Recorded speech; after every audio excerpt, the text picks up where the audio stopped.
Hey everybody, Ozark Hillman here. So after a very long day and paying higher gas prices and everything, come home and turn on the TV. This is the very first thing I get to see.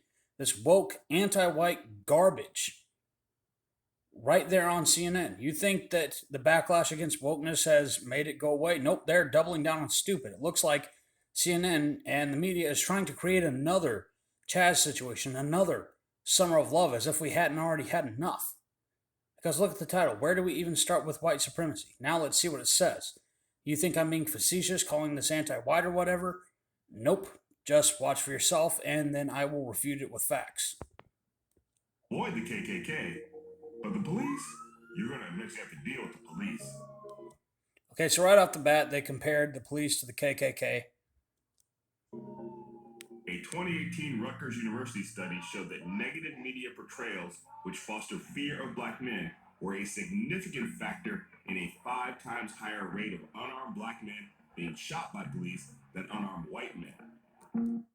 Okay, so they're talking about based on percentage of the population. They're immediately equating in this one single study from Rutgers from the social sciences department. Boy, that's but social sciences are not based on empirical data or science or facts at all. It's based on pure opinion, by the way. So that's an important factor when talking about all these quote unquote studies they keep producing.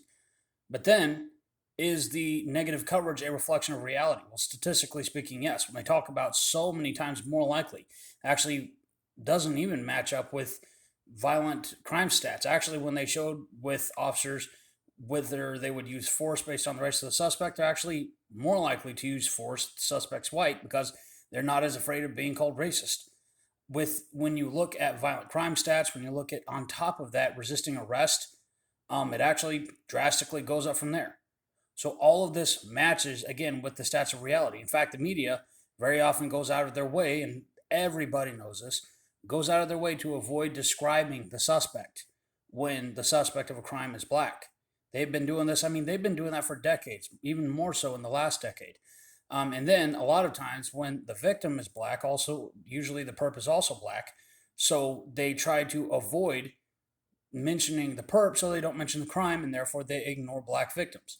Now they say the media is racist for ignoring black victims when the whole reason they were doing it in the first place was to not be called racist. You see the never-ending cycle here of perception versus reality, of distorting stats to blame. Well, let's see, who will we be blaming here? Yeah, because those who are the privileged oppressors and the upholders of the oppressive, invisible, evil system, well, that's me. You know, for the crime of going, working, trying to live an honest, law abiding life. You tired of this garbage yet? Have you seen enough? Are you sick of everybody else's problems being blamed on you? If it's this bad now, how's it going to be for your children by the time they get up there? Do me a favor, Google the word whiteness. Look through the Google News results if they haven't edited them already. I've certainly saved them. If you need to see some of the things that have been said about you, your children, your people, email me at ozarkhillman@gmail.com. I will be happy to show you the articles, everything under the word whiteness, and what their plans for us are, and what's being blamed on us. Yes, this is serious. It's very serious. Asian people have been drastically attacked in the streets at alarmingly higher rates, almost exclusively by black men on the streets, because again, this kind of thing is stoking racial hate, divisiveness.